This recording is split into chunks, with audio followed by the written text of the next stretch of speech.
यशोदा मैया दे दो बधाई, पगड़ी के लोरी कढ़ाई, यशोदा मैया दे बधाई, ओ दे दो बधाई।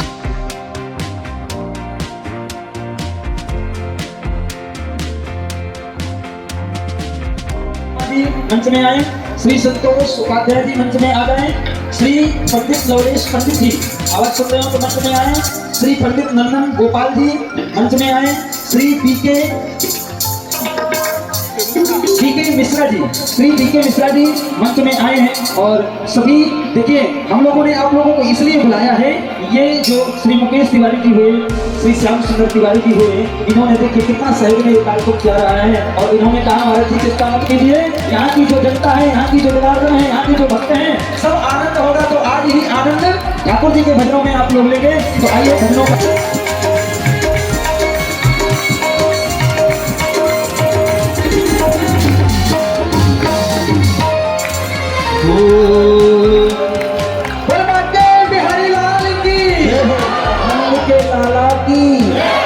आइए आरती करते हैं।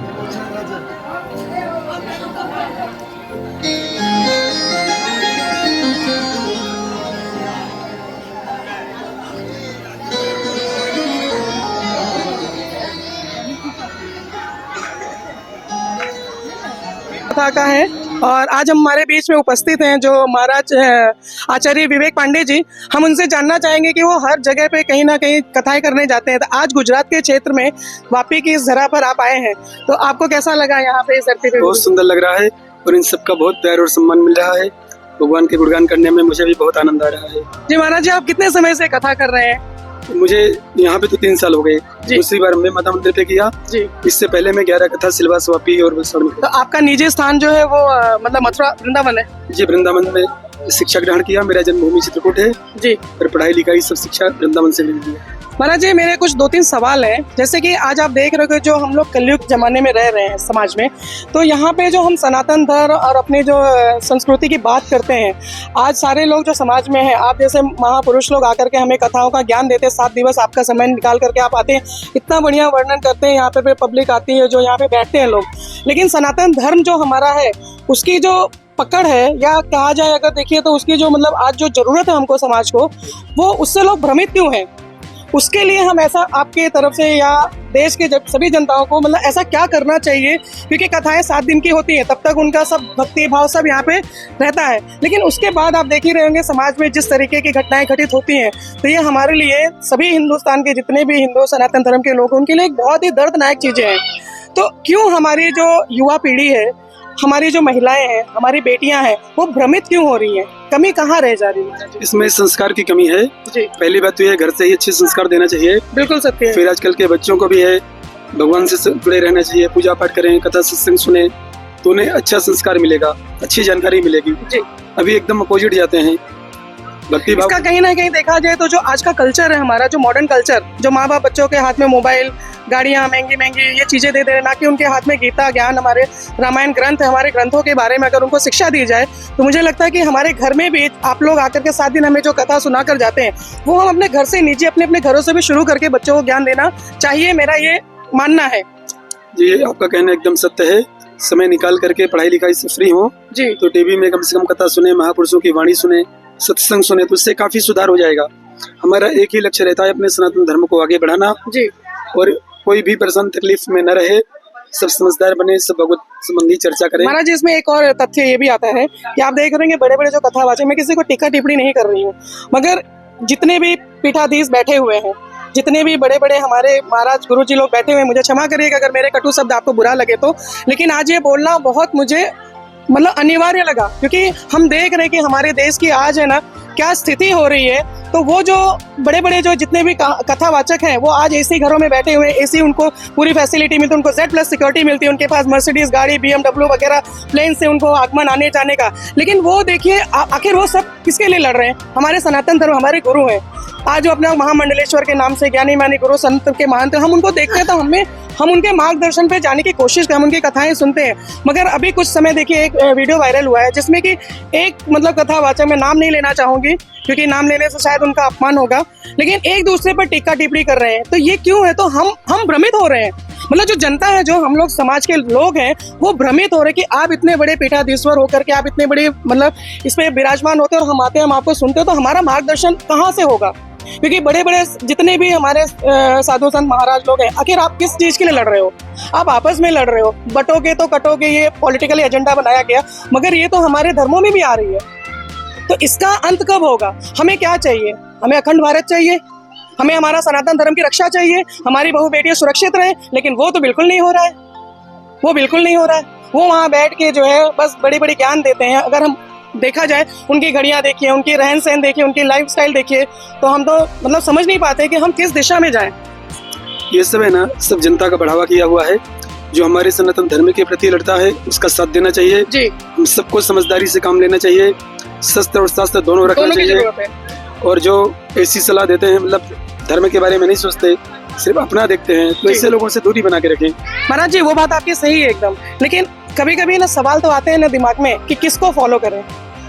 सत्य का साथ तो हम दे ही रहे हैं, लेकिन हर किसी को, आपको नहीं लगता है, हर किसी को एकजुट होकर के एक भारत, अखंड भारत, और सबसे पहले तो हमारे सनातन धर्म, हमारी संस्कृति, सभ्यता, हम मॉडर्न कल्चर की तरफ जा रहे हैं। आप देखिए आज अंग्रेज जो है हमारे कल्चर को फॉलो कर रहा है, क्योंकि वो जानते हैं कि हमारे हिंदू जो राष्ट्र हमारा है, हमारे देश की कल्चर, हमारी संस्कृति जो है उसमें कितनी ताकत है, कितनी पवित्रता है।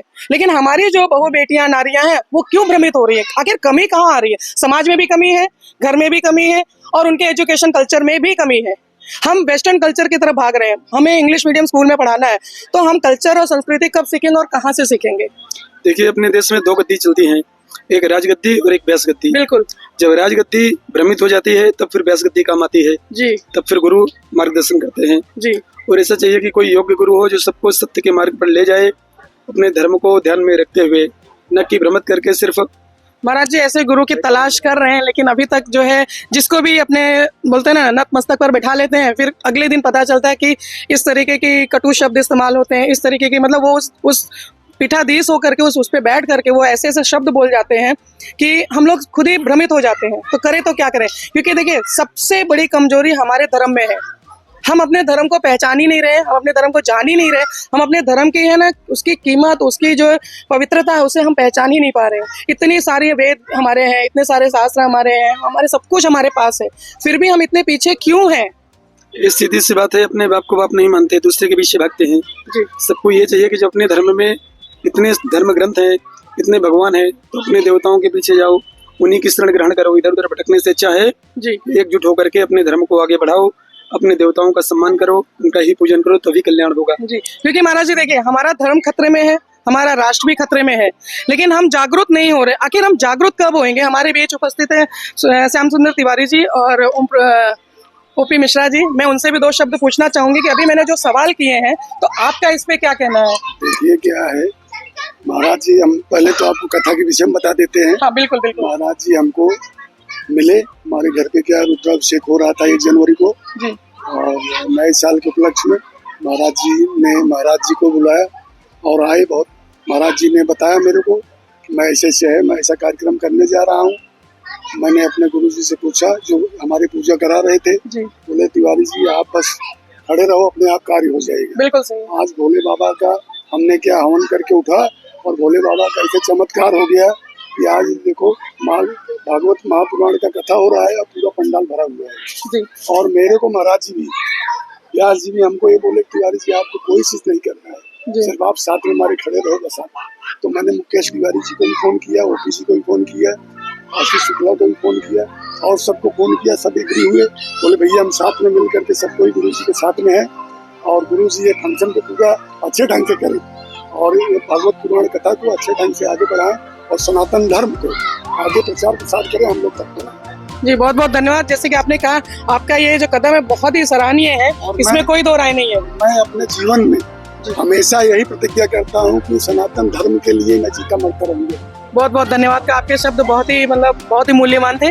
आप क्या कहना चाहेंगे इस कथा के बारे में? मतलब आप लोगों के हमेशा कथाएं कराते रहते हैं जी। जी, तो आप लोग तो समाज के लिए बहुत बढ़िया कार्य कर ही रहे हैं। आरती जी, मैं श्री कृष्ण मंडल का अध्यक्ष हूँ जी। वापी में 21 साल हो गए जिसमें जन्माष्टमी मनाता हूँ। बहुत बढ़िया, बहुत वापी के सभी लोग जानते हैं जी।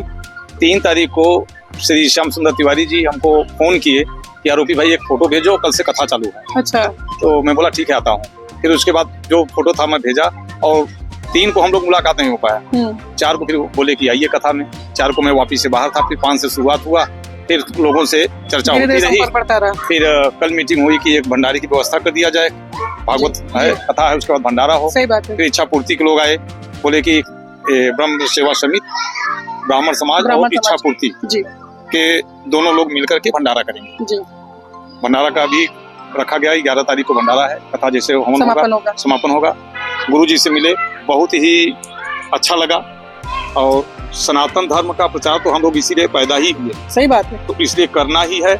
दूसरी चीज ये है कि मैं चाहता हूँ कि हमारे बच्चे, जैसे आप बोली कि राष्ट्र हमारा खतरे में है, हमारे बच्चे केवल 2 ही चीज जाने कि माता पिता हमारे भगवान। बिल्कुल। ऐसे अगर भारत के 140 करोड़ बच्चे यही अपनाएंगे तो हमारा देश मजबूत होगा, हमारा राष्ट्र मजबूत होगा, हमारा धर्म एक मजबूत होगा। भारत धर्मपरायण देश है, जी। यह कभी झुक नहीं सकता है बिल्कुल और न कोई इसको झुका सकता है। बिल्कुल कठिनाई आ सकती है लेकिन सत्य कभी पीछे नहीं नहीं होगा। जी बहुत बहुत राधे बहुत राधे। बहुत बहुत धन्यवाद। आप कुछ कहना चाहेंगे? मैं यही कहूंगा कि आज की कथा को देख के मुझे ये लग रहा है कि हमारा हिंदू अब जागृत हो रहा है और हमारा सनातन जो है मजबूती की ओर बढ़ रहा है। आने वाले समय में हम जिस चीज की कल्पना करते हैं, जो हम देखना चाहते हैं कि हमारा हिंदू राष्ट्र बनेगा, हमारा हिंदुस्तान, ये पक्की बात है, अवश्य बनेगा। जैसे मैं भी कई संस्थाओं से जुड़ा हूँ, राष्ट्रीय हिंदू स्वयं सेवक संघ से भी जुड़ा हूँ। संघ का मैं बचपन से प्रार्थी रहा हूँ, अध्यापक रहा हूँ। तो मैं यही कहूंगा कि हमारे हिंदू भाई और भी जागें, और भी जागृत हो जाएं। जो सोए हुए हैं वो बिल्कुल जागना है उनको, तभी हमारी समृद्धि होगी, हमारा देश समृद्ध होगा और हमारा हिंदू राष्ट्र बनेगा। जय हिंद। धन्यवाद।